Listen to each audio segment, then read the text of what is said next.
Tú obras maravillas con tu gracia. Nada es imposible en tus manos. Ven hasta lo más hondo de mi ser. Bienvenidos a su programa La Fe al Aire, la Sagrada Escritura. En la Sagrada Escritura encontramos la revelación de Dios a la humanidad, las palabras de vida eterna que guían nuestros pasos y alimentan nuestra fe. La Biblia es un tesoro inagotable de sabiduría divina, un camino de luz en medio de la oscuridad, una fuente de consuelo y fortaleza en los momentos de prueba. A través de sus páginas escuchamos la voz amorosa de nuestro Creador, aprendemos la historia de la salvación y nos dejamos transformar por la acción del Espíritu Santo que inspira cada palabra escrita. La Sagrada Escritura nos invita a profundizar en el conocimiento de Dios, a descubrir su plan de amor para la humanidad y a vivir en conformidad con su voluntad. En ella encontramos relatos de fe, enseñanza, de sabiduría, profecías cumplidas, promesas de esperanza y testimonios de fidelidad. Al sumergirnos en la lectura y meditación de la palabra de Dios, abrimos nuestros corazones a la acción transformadora del Espíritu Santo, que nos guía, nos consuela y nos fortalece en nuestro caminar como discípulos. Dios Padre, en este momento nos acercamos a ti con humildad y gratitud por el don precioso de tu palabra, revelada en la Sagrada Escritura. Que tu Espíritu Santo ilumine nuestra mente y abra nuestro corazón, para aprender y asimilar la verdad contenida en tus enseñanzas. Que la lectura y meditación de la Sagrada Escritura nos conduzca a una mayor intimidad contigo y a una transformación profunda de nuestras vidas. Que tu palabra sea semilla fecunda de frutos de amor, paz y esperanza en nuestro camino de fe. Espíritu Santo, ilumínanos y santifícanos. Espíritu Santo, ilumínanos y santifícanos. Nuevo, Jesús, todo lo haces nuevo, Jesús. Mi vida es tuya, Señor. Renuévame con tu amor. Todo lo haces nuevo, Jesús. Todo lo haces nuevo, Jesús. Mi vida es tuya, Señor. Renuévame con tu amor, Señor Jesús.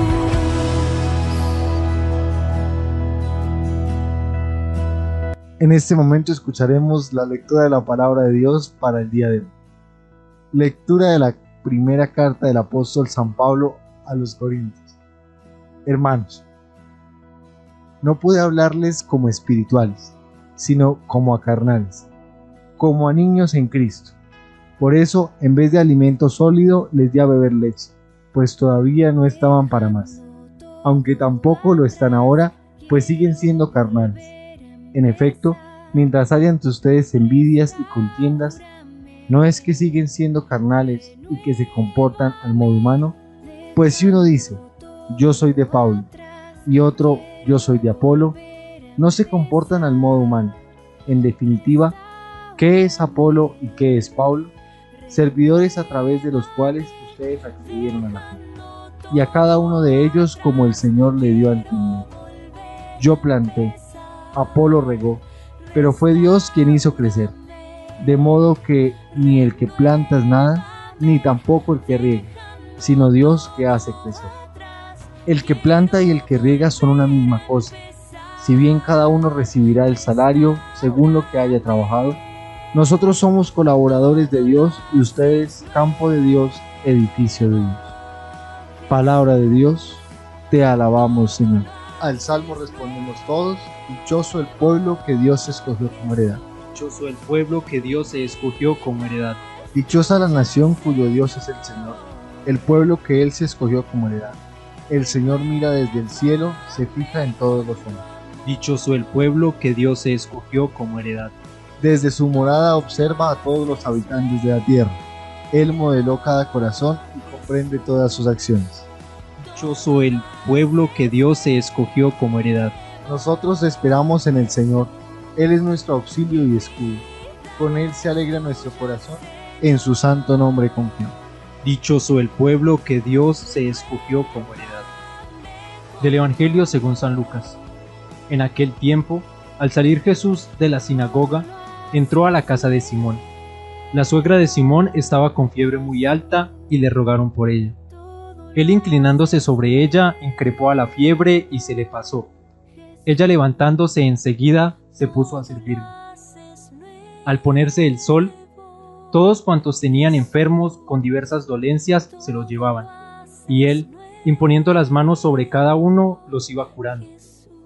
Muchos de ellos salían también demonios, que gritaban y decían: «Tú eres el Hijo de Dios». Los increpaba y no le dejaban hablar, porque sabían que él era el Mesías. Al hacerse de día, salió y se fue a un lugar desierto. La gente lo andaba buscando, y llegando donde estaba, intentaban retenerlo, para que no se separara de ellos. Pero él les dijo: «Es necesario que proclamen el reino de Dios también a las otras ciudades, pues para esto he sido enviado». Y predicaba en las sinagogas de Judea.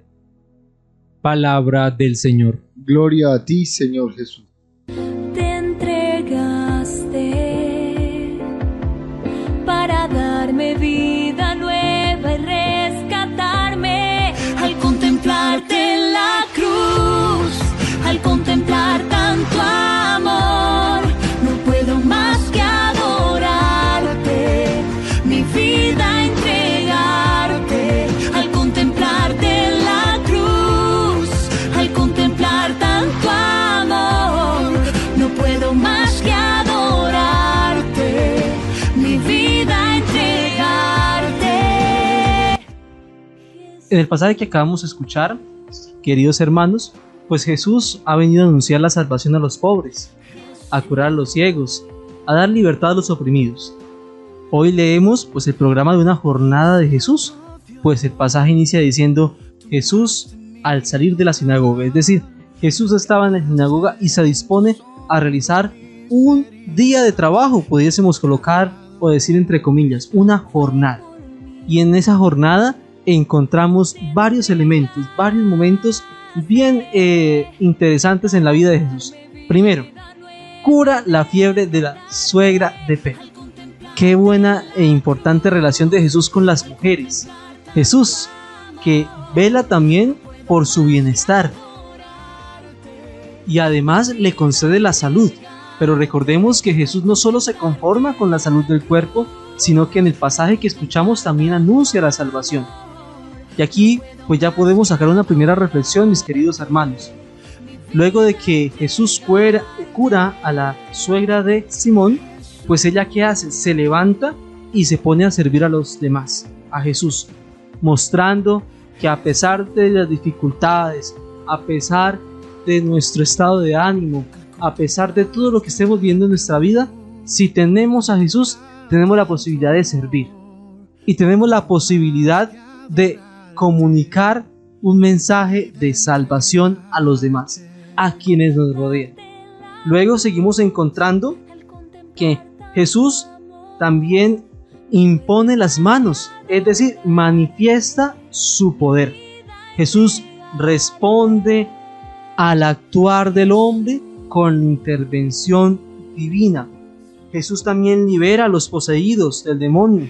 No se cansa de ir de pueblo en pueblo anunciando el reino de Dios. En medio busca también momentos para rezar personalmente, en un lugar solitario. Busca un programa y nos entrega un programa. Es decir, Jesús con este pasaje nos muestra no solamente que debemos orar, no solamente que debemos servir, no solamente que debemos escuchar al otro. Al contrario, Jesús nos demuestra su compasión, su poder, su misión y la importancia del servicio a los demás. Desglosemos un poquito eso. La compasión de Jesús. Jesús, como lo escuchamos en el pasaje, cura a la suegra de Pedro, la sana, pero no solamente a ella, también a todos los enfermos que venían a él, que los traían a él, y Jesús les imponía las manos como signo de consagración, como signo de sanación, como signo de auxilio divino. Y esto pues nos muestra su compasión, nos da a ver que Jesús no es un Dios ajeno a la realidad humana. Jesús no es un Dios que desconoce la enfermedad. Jesús no es un Dios que desconoce el sufrimiento. Al contrario, lo observa y va en su ayuda. También observamos el poder, porque después de la imposición de manos, vemos que la suegra de Pedro se levanta, que los enfermos quedan sanos y los endemoniados son liberados. Es decir, Jesús no solamente podemos decir es alguien que hace cosas, sino que justamente Jesús va más allá. Jesús demuestra su poder, ese poder que es anunciado con su palabra, con su testimonio, se ve realizado y concretizado en la vida de las demás personas. Pero también estos signos que nos presenta el Evangelio, como la curación, como la liberación, se dan con un fin: anunciar el reino de Dios. Jesús quiere que todos los hombres conozcan el reino de Dios, quiere que todos los hombres se salven y lleguen al conocimiento de la verdad. Busca anunciar el reino a todos, y esta, podemos decir, es el itinerario de vida de Jesús.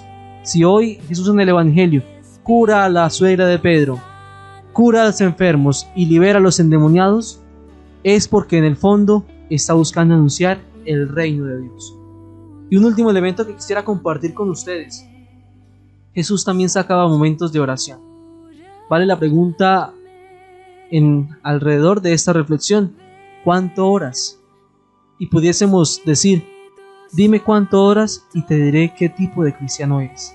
Es decir, queridos hermanos, si queremos ver signos en nuestra vida, si queremos configurarnos con Jesús, tenemos que refugiarnos, ahondarnos, sumergirnos en la oración.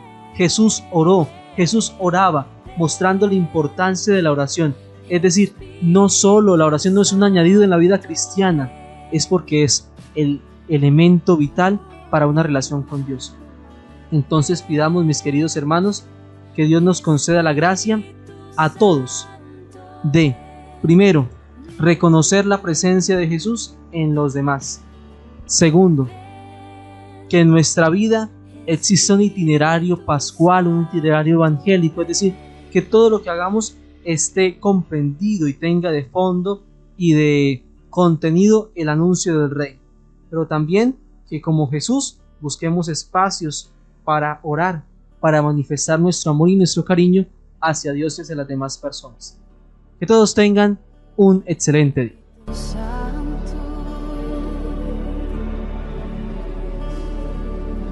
Espíritu Santo.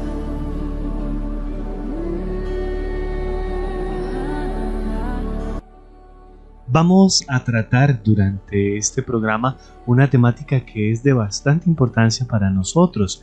Vamos a hablar en 4 momentos acerca de la palabra de Dios. El mes de septiembre, Edinson, es un mes dedicado a la Sagrada Escritura, ¿verdad? Entonces, su merced nos va a mencionar las 4 partes que vamos a tratar durante este diálogo. Claro que sí, Augusto. Y vamos entonces a compartir las 4 partes que vamos a estar meditando en este momento de reflexión. Entonces, la primera, vamos a hablar qué es la Sagrada Escritura. Y vamos a compartir un par de ideas acerca de ello. Y después vamos a hablar cómo está compuesta la Sagrada Escritura. También tendremos ahí unos argumentos. Seguimos para qué sirve la Sagrada Escritura. Y vamos a encontrar unos argumentos muy valiosos que nos van a ayudar para tener muy presente en nuestra vida. Y por último vamos a hablar del significado de la Escritura en la vida del cristiano. Bien, Cala, son 4 momentos que sin duda nos ayudan a nosotros a comprender la riqueza que tiene la palabra de Dios en la vida de nosotros, los cristianos. En un primer momento, respondiendo a la pregunta ¿qué es la Sagrada Escritura?, no vamos a hablar aún en cuanto a qué significa para mí, no, sino a modo general. ¿Qué es la Sagrada Escritura? Edinson, Todos sabemos que hay muchas culturas y hay muchas religiones que tienen un libro sagrado, como por ejemplo está el budismo, está el islamismo, el cristianismo, el judaísmo, ¿sí? Y en nuestra fe cristiana, obviamente, tenemos la Sagrada Escritura como ese libro que ha sido inspirado y ha sido transmitido. Edison, usted y yo sabemos que la Escritura no, los apóstoles o los profetas o los agiógrafos, los escritores sagrados, no entregaron así porque sí ya de una vez el libro escrito, sino que primero fue una tradición de manera oral, ¿sí? Ellos, a medida que iban transmitiéndose de generación en generación, aquellos pequeños rollos, aquellos fragmentos, en fin, fueron construyendo la escritura, pero el autor principal de la Sagrada Escritura es el Espíritu Santo. Es el Espíritu Santo porque Él es quien se ha valido de los hombres, los ha inspirado para que pongan por escrito aquello que Dios les revela. Y es un libro que se ha transmitido de generación en generación. Es un libro en el cual nosotros gozamos hoy porque se nos ha transmitido a lo largo de los siglos, a lo largo de los años. Y lo más bonito es que se ha transmitido de una manera muy intacta, ¿sí? Hemos recibido la Escritura tal cual como es, ¿sí? Entonces es bastante valioso poder contar con un libro sagrado, que es la Sagrada Escritura, y de la cual nos hemos enriquecido todas las generaciones durante los siglos. Se ha transmitido primero de manera oral y luego poco a poco los agiógrafos, los escritores sagrados, inspirados por el Espíritu Santo, fueron poniendo por escrito, ¿sí? Es la revelación que Dios da a la humanidad. Dios, que es el que decide o da el paso de revelarse. Dios, que en su misterio divino decide comunicarse al hombre, ¿sí? Una vez crea la humanidad, crea todo lo que existe, decide comunicarse al hombre. Y esa misma palabra de Dios es la que se pone por escrito. Entonces podríamos decir desde ya que la Sagrada Escritura también es una palabra, pero no es cualquier palabra, sino que es la misma palabra de Dios.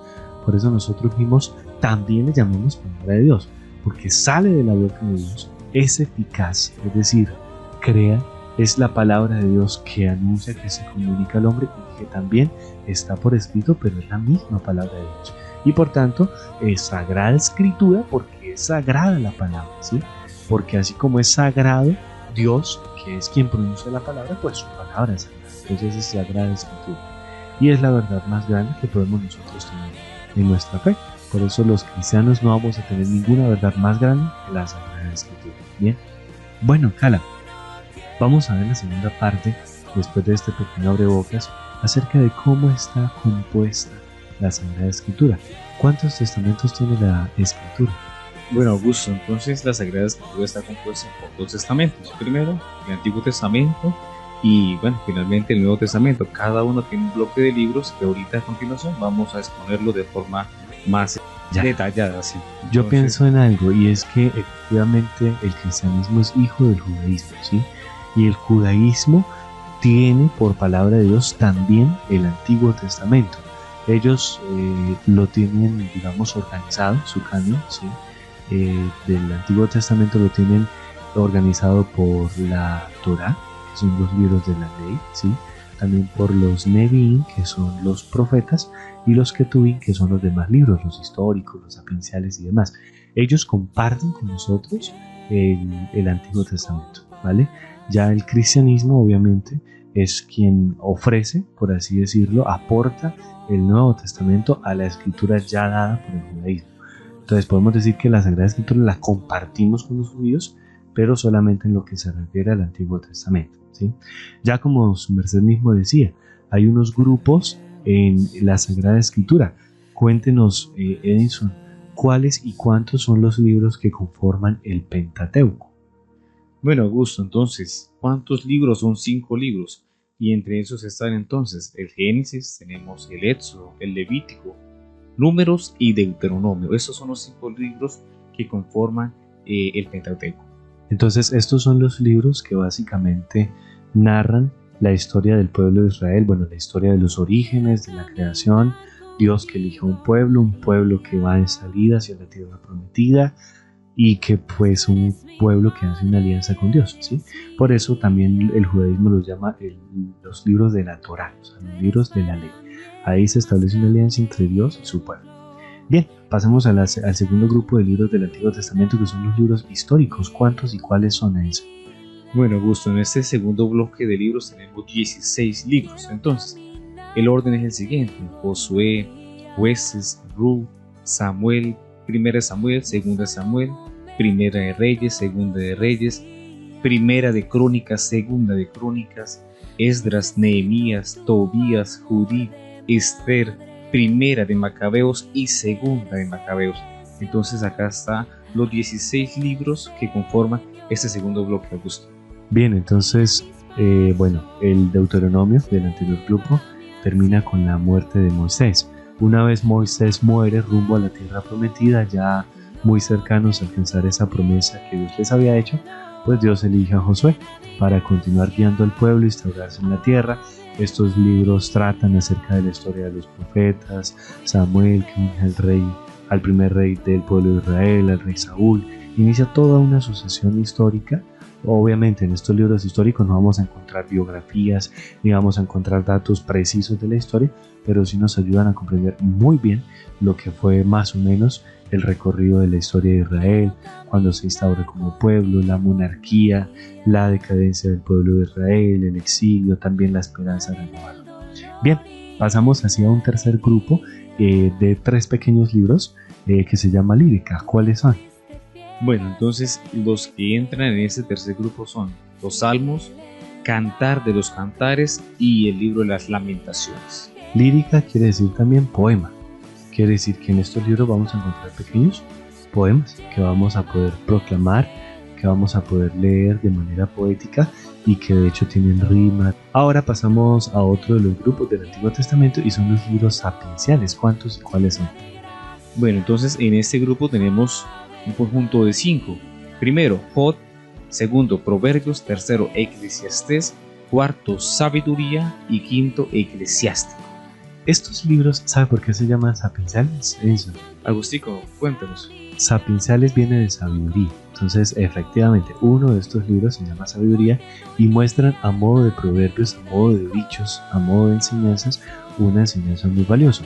Casi que si quisiéramos tener una mente muy madura y muy sabia, podríamos ir a estos libros.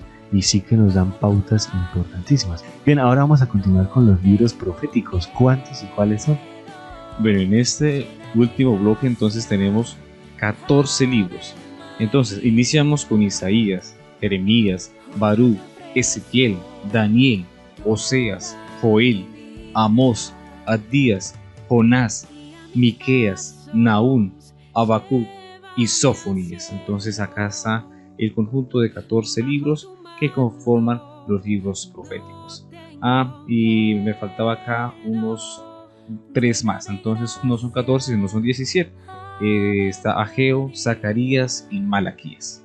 Bien, los libros proféticos pues nos hacen referencia precisamente a los nombres de aquellos profetas que Dios llamó y que en distintos momentos de la historia del pueblo de Israel pues anunciaron la esperanza, anunciaron también las obras de Dios en el pueblo, como también los profetas denunciaron los delitos, los pecados que cometían los pueblos, los reyes y demás, ¿sí? Bien, hemos entonces mencionado como a grosso modo cómo está constituido el Antiguo Testamento. Ahora el Nuevo Testamento. El Nuevo Testamento básicamente tiene 4 partes, ¿sí? Entonces en la primera parte vamos a encontrar los evangelios. Cuéntenos, Carlos. Bueno, entonces iniciamos con el Evangelio de San Mateo, seguimos con el Evangelio de San Marcos, seguidamente el Evangelio de San Lucas y por último el Evangelio de San Juan. Bien, son 4 evangelios. En los evangelios vamos a encontrar precisamente todo lo que se refiere al misterio y al ministerio de Jesús, nuestro Señor. La buena noticia. Evangelio significa buena noticia de la salvación. Bien, hay otro pequeño grupo, muy pequeño, que es el de los Hechos, Hebreos y Apocalipsis. ¿Cuáles son? Bueno, acá encontramos 3 concretamente. Entonces, los Hechos de los Apóstoles, segundo, Epístola a los Hebreos y tercero, el Apocalipsis. Bien, estos son los libros que son continuadores, ¿sí? de los evangelios, ¿sí? Por ejemplo, Los Hechos de los Apóstoles es continuación de la obra del Evangelio de San Lucas. El Apocalipsis es continuación del Evangelio de San Juan. Y la carta a los Hebreos pues ha sido una carta escrita por un cristiano para no abandonar el cristianismo, ¿sí? Bien, ahora vamos a mencionar en un tercer grupo las cartas de San Pablo o el Corpus Paulinus. ¿Cuáles son? Bueno, entonces tenemos un conjunto de 13 cartas, digámosle así. Entonces iniciamos con la epístola a los romanos, segundo, primera epístola a los corintios, tercero, segunda epístola a los corintios, cuarto, epístola a los gálatas, quinto, epístola a los efesios, sexto, epístola a los filipenses, séptimo, epístola a los colosenses, octava, primera epístola a los tesalonicenses, noveno, segunda epístola a los tesalonicenses, décimo, primera carta a Timoteo, décimo primera, segunda carta a Timoteo, décima segunda epístola a Tito y décimo tercera epístola a Filemón. Estas son las cartas que San Pablo escribió a estas iglesias o a algunos personajes concretos de las primeras comunidades cristianas con las cuales se difundió también el Evangelio. Y por último tenemos unas cartas católicas o epístolas católicas. ¿Cuáles son? Bueno, entonces en este grupo tenemos 7. Entonces, primero, epístola de Santiago. Segundo, primera epístola de San Pedro. Tercero, segunda epístola de San Pedro. Cuarto, primera epístola de San Juan. Quinta, segunda epístola de San Juan. Sexta, tercera epístola de San Juan. Y séptima epístola de Judas. Estas cartas son católicas precisamente porque están dirigidas a todas las iglesias, a la Iglesia universal. Sabemos que la palabra católica significa universal. Ahora vamos a hablar de para qué sirve la escritura. No sé si usted también nos pueda ayudar a dar un vivo ejemplo de para qué nos sirve la Sagrada Escritura en nuestro contexto. Entonces, por ejemplo, para creer. Eso, la palabra de Dios nos ha de llevar a creer, porque Dios que se revela y nosotros que le respondemos a través de la fe. Creer es una respuesta también nuestra del ser humano. Es un don que Dios nos concede, pero que además se convierte en una respuesta para nosotros. También para proclamarla. Eso, la palabra de Dios sirve para proclamarla, para anunciarla, empuja, ¿sí? También para enseñarla, así como en muchos momentos de catequesis, en clases, en universidades, en tantos lugares del mundo se enseña la palabra de Dios. También sirve para estudiarla, vale la pena escudriñar la palabra de Dios, parte por parte, versículo por versículo, pero ante todo que el estudio nos lleve a interpretarla de manera correcta para poderla enseñar también de manera correcta. También nos sirve para orar con ella. Eso. La palabra de Dios es viva y cada vez que nosotros nos acercamos a la palabra de Dios y oramos con ella, podemos también sacar de ella un mensaje concreto para nuestra vida. Y en ese sentido, pues la palabra de Dios también sirve para meditar. Que no sea una palabra que entra por un oído y sale por el otro, sino que la meditemos. Además de eso, contemplando, orando la palabra, meditándola, pues una de las grandes finalidades para qué sirve la palabra de Dios es para que la llevemos a la vida práctica. Muchos cristianos hemos dicho, bueno, ¿y de qué sirve tanta palabra de Dios si no la vivimos? ¿Cierto? Entonces la mayor finalidad también de la palabra de Dios es vivirla, es practicarla. Y en últimas, para que la proclamamos, para que la enseñamos, para que la estudiamos, para que la profundizamos, para que oramos con ella, para que la meditamos, para que la llevamos a la vida práctica, eso, para alcanzar la salvación. Esa debe ser la mayor finalidad que debemos tener presente en la palabra de Dios. Un pequeño consejo práctico, y es que le dediquemos un lugar especial a la palabra de Dios. No solamente este mes, sino siempre, siempre. Pero es hora también de que nosotros empecemos a reconocer que la palabra de Dios es un libro sagrado, que la palabra de Dios está compuesta precisamente en muchos libros para mostrarnos la revelación de Dios, que nos sirve mucho para alcanzar la salvación y ante todo para unirnos a Cristo, porque Cristo es la palabra hecha carne, o sea, la palabra es Cristo. Entonces, al unirnos a la palabra, nos estamos uniendo a Cristo. Entonces, démosle un espacio muy especial a la palabra de Dios. Muchas gracias. Hoy queda todo atrás, lo que me aleja de tu santa voluntad. Ven a mi vida, dame tu libertad. Te abro de par en par las puertas, en ti puedo confiar. Damos gracias al Señor por el don de su palabra. palabra de vida que nos invita a la conversión y a un encuentro íntimo con Dios. Padre nuestro que estás en el cielo, santificado sea tu nombre. Venga a nosotros tu reino, hágase tu voluntad en la tierra como en el cielo. Danos hoy nuestro pan de cada día. Perdona nuestras ofensas, como también nosotros perdonamos a los que nos ofenden. No nos dejes caer en la tentación y líbranos del mal. Amén. Gloria al Padre, al Hijo y al Espíritu Santo, como era en el principio, ahora y siempre, por los siglos de los siglos. Amén. El Señor nos bendiga en el nombre del Padre, del Hijo y del Espíritu Santo. Amén.